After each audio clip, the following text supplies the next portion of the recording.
audio check? Check, check, check. 1, 2. Check, check. So I don't know what's going on with the phone here. It's whatever's going on there, and it's going on there. It's always cleaned over here. Check. Good? Everybody's good? Okay. Well, I'll be rolling. So whatever you guys, it's not gonna work out. It's not gonna work out. Yeah, we're screening it out. We're not lying on our hands. Like,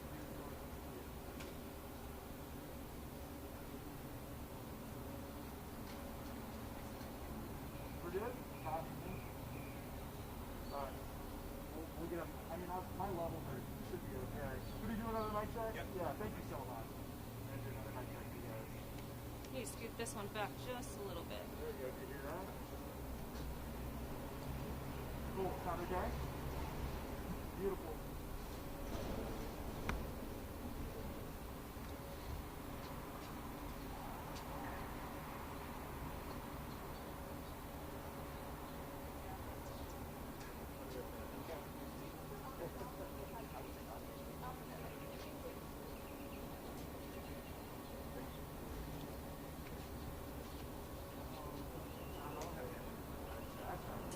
You guys ready? Yeah, all the mic checks done? Good? Good morning. Thank you for being here. My name is Detective Natalie Barella. I'm with the Media Relations Department here at the Tempe Police Department. I'm joined by several members of our department, including Chief Jeffrey Glover. Many of you are aware of the violent attack that happened over the weekend of a 71-year-old female at Kiwanis Park. First and foremost, our priority remains with the victim and helping her to ensure that she has the resources and all the support around her as she goes through her healing process. Just a quick update. As you can imagine, the victim has experienced a significant amount of trauma, but she's working through some of these things and she's physically doing okay. We'd like to also thank members of the City of Tempe Care 7 Crisis Response Team who remains by the side of our victim to ensure that she has all the support around her. We're here to introduce 2 Good Samaritans that intervened during this vicious attack and detain the suspect until police could arrive and make sure that he was taken into custody. If not for the swift actions of Mr. Justin Herron and Mr. Murray Rogers, this vicious attack could have been much worse. Keep in mind, Mr. Herron is here in Arizona, and he's training an active member of the New England Patriots. Mr. Rogers is a Phoenix resident who happened to be in the park that day, and neither of them knew the victim prior to this incident. Before we provide an opportunity for us to introduce Mr. Herron and Mr. Rogers, I'd like to invite up Chief Glover.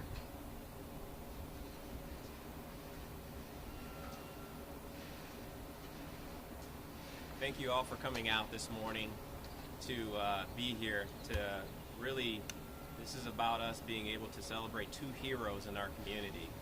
2 people that stepped up and took action. Took action where it needed to be taken. This was a horrific incident. And instead of taking a moment to in pause and maybe even be in a state of fight or flight, these individuals took action. They didn't run away, and they really assisted our victim. It was truly amazing. And just earlier, the victim had a moment to be able to meet with our 2 heroes, Mr. Justin Herron and Mr. Murray Rogers, and it was so touching. Really, words cannot describe. Our detectives, the people that put in countless hours of work to be able to help with this case. But really, this is about honoring these 2 individuals for stepping up and taking action when it was needed. And one of the things that we want to do is we want to honor them. We have our Tempe Police Department Outstanding Service Awards that we want to present to Mr. Justin Herron and Mr. Murray Rogers. You you can please step forward. These certificates are given to you for the incredible action that these two men, helping a 71-year-old retired school teacher that was being attacked and victimized. And words can't really express enough how much we want to express our gratitude for their actions in stepping forward. I also have a couple of we have challenge coins for you guys that we want to also give you guys. But again, we really want to thank them. It's about them. Again, the impact that they've had on our victim's life, it can go. I mean, this is something that truly is going to, be something that's memorable, for her in terms of the fact that these two individuals stepped forward and really, truly saved her life. And so we as a department, as the Tempe Police Department, want to just thank them for all of their efforts. Detective Varela?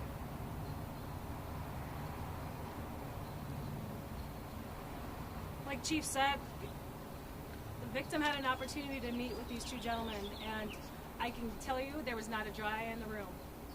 Every single one of us were moved by this, were moved by their actions. And, keep in mind the intention of this press conference is really to acknowledge their heroic efforts. And, there's not an update regarding this investigation, so if you have further questions regarding that, please get with one of us in our media relations team. We'll do our best to get you answers. But I'd like to give Mr. Herron and Mr. Rogers an opportunity to speak on behalf of their experience, and they will take a few questions. Okay, so if I can get Mr. Herron.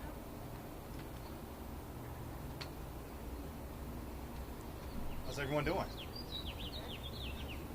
I'm pretty sure this is the last thing you expected a couple of days ago when you were in the park. Can you explain what was going through your mind when you saw the battle going down? It was a crazy experience. It was something that I never dreamed that I thought I would see. You see it in movies and TV all the time, but you never think it's going to happen in real life until it does.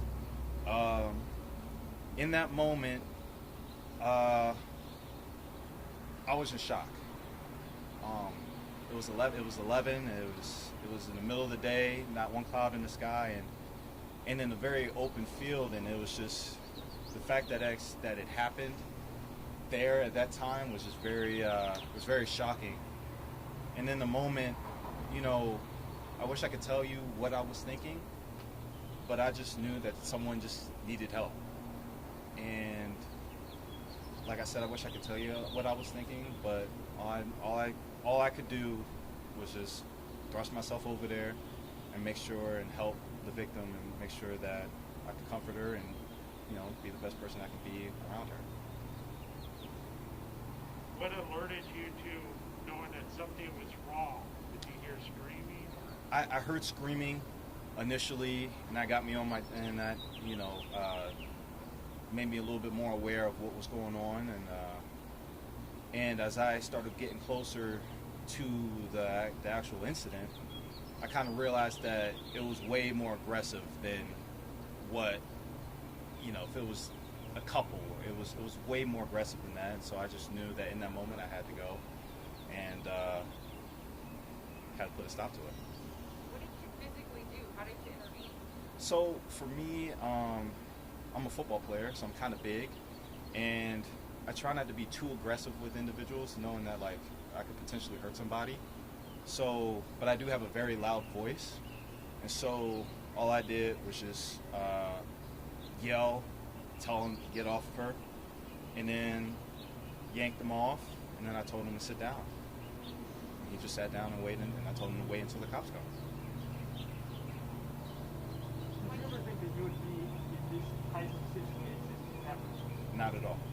Not at all. In all my years, my parents always talk to me about it and just say, if there's someone in need, make sure you can help them, and be the best you can be, and just if someone needs your help, go help them. And I never thought this would happen, and I don't want it to happen again.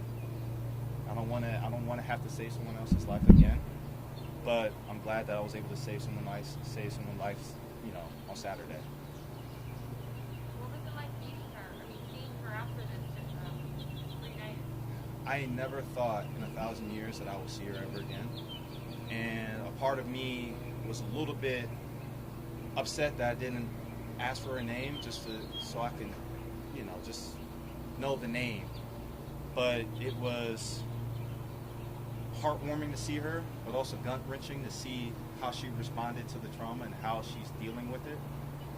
No one should go through that. No one. She has a great support system, and I'm glad that she has that support system. And it was emotional for me. It was emotional for everybody in the room to see her. But as she was talking, she said, seeing each other brings back the day, but it's good to know that, like, see someone that you saved and she can see the person that saved her life. I think that, coming together and having that connection, I think it's, worthwhile. Do you feel like a hero? No, I don't, because there are so many heroes that go unnoticed on a daily basis, and it's just that I'm just doing what anyone else would do in that moment, So. What were you doing at the park? Were you doing training, or were you just taking a nice, easy, good day stroll to the park? So I work out during the week, and Saturday I usually might go do an extra workout, but I was like, this week I'm just gonna take a walk, easy walk in the park, and I was probably making my 3rd or 4th lap around the little lake at the park, and that's when I saw it. So it was one of those crazy situations when you think that walking around the park would lead to that. It was in the middle of the day. Was there a lot of other people out there too? Yeah, there were a lot of other people. And that was the most shocking thing, the fact that there was still so many people around and it still happened. So yeah, that still kind of gets to me till this day. But Did you learn any lessons? Was there something, a big takeaway that you had from this experience? I think the biggest thing I would say is if there's someone in help, if there is someone in need, don't turn a blind eye. And now, I'm not saying an individual go run up and try to save the individual, no. Because at the end of the day, you still have to make sure that you're not putting your life in danger as well. But if you see someone in need, a simple phone call to the police could make a huge difference. Just standing there and just yelling and screaming, not even running up, just doing something to make the perpetrator nervous, or just bring some light to the situation where someone else could come and potentially do something that you can't do. So what I would say is I encourage people to help, but it doesn't have to be physical. You can help in a lot of different ways. And sometimes the best thing you can do is just find someone else who can help the individual. Can you give us a brief background on your football career? You said you with the Patriots? Yeah. So I was drafted in the 6th round for the New England Patriots last year, and I just finished my rookie season. And so, just currently I'm just working out right now. I work out in Chandler. I work out at AMDG Sports Performance, and I have a great support system there, and they do a great job of making sure I'm in shape and be ready for the next season. Can you spell your name for us? Justin Herron, Herron.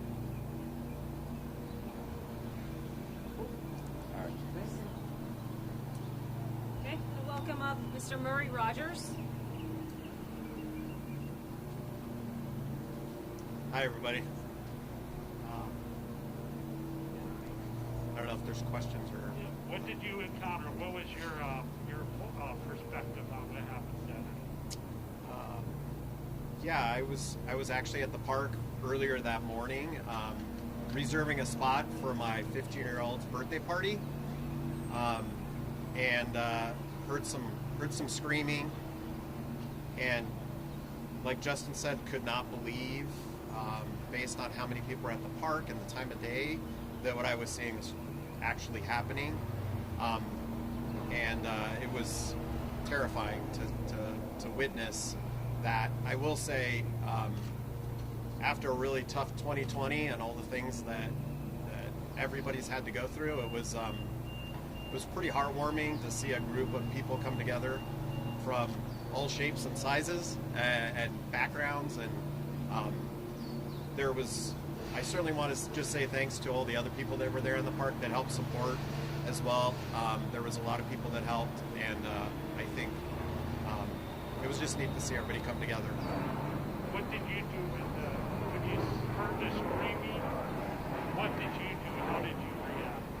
Well, we were joking a little bit earlier. I'm almost twice as old as Justin, so I did my best to run to the situation and help however I could. We were yelling for him to get off, and once the attacker got off of the victim, we looked at each other and said, we have to make sure he doesn't go anywhere. And so then a lot of the effort was on making sure he sat down, he didn't move, and he waited for the police. I also just want to give Justin even more. This guy's, he took the victim aside and removed while we stood and made sure that the attacker didn't go anywhere. Justin took the victim away from the scene. And I think that started the healing process, right? Because she didn't have to continually be in that environment. And I think that was just a special moment to see that as well. What was it like for you to see her again, reunited? For my family knows this, I'm a little bit of a crier, so it was very emotional. I did not expect to see her. I have over the last couple of days thought about her for sure and pictured her face, and so it was really nice, and it was a really nice moment, and I'm really glad I got to meet her again. Did she say anything to you? She thanked us. She called us her angels, and it was a really touching moment, and I'm glad it happened. So. Is it shocking to you that this happened in the middle of the day? It is. It's. I had actually, as we were setting up for the party, I had left the park for a minute to go get ice, and I left my two daughters in the park alone. And so, just reflecting on all the activities that happened, it was. It never dawned on me that would happen. So, yeah, it was definitely crazy, not expected. Life-changing for you just as well, then, isn't it? I think it's life-changing for us. I think it's life-changing, obviously, for the victim, and I just want to wish her all the best. We love her.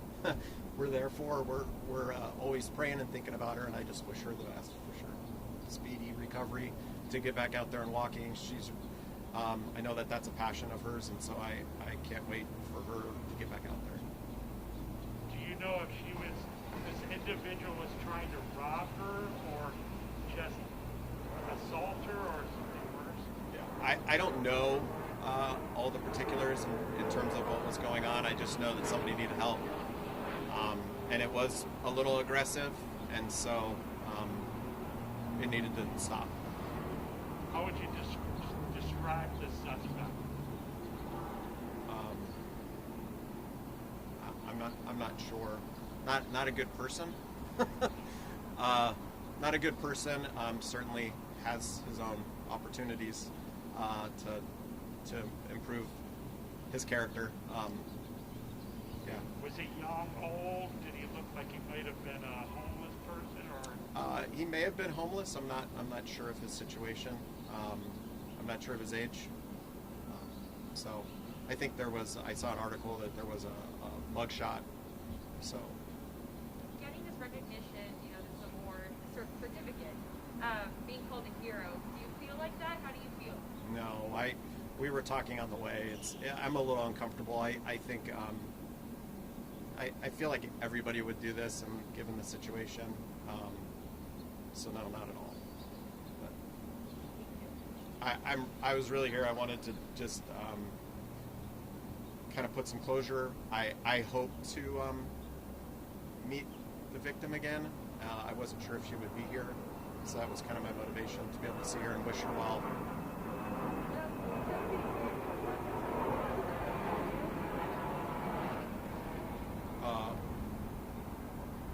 I'm not sure what It's a Chiefs coin. Chiefs coin. So that's pretty neat. You know, all the recognition, I guess, is nice. That's not necessarily why I think either one of us did it. I think you just got to help out your fellow man, you know. So. And in the folder, what was in the folder that they gave you? Certificate, outstanding service award, which I think is pretty neat. But again, it's really about the victim. I can't say it again. I really, that's why I'm here, and that's you know, again, hearts and thoughts and prayers. Can you say and spell your name for us? My name is Murray Rogers. It's no A, M-U-R-R-Y, Rogers, R-O-G-E-R-S. Thank you. Thanks. Thank all of you for being here today and giving us this opportunity to acknowledge and recognize them. If you guys have any further questions, please reach out to our media relations. Thank you very much.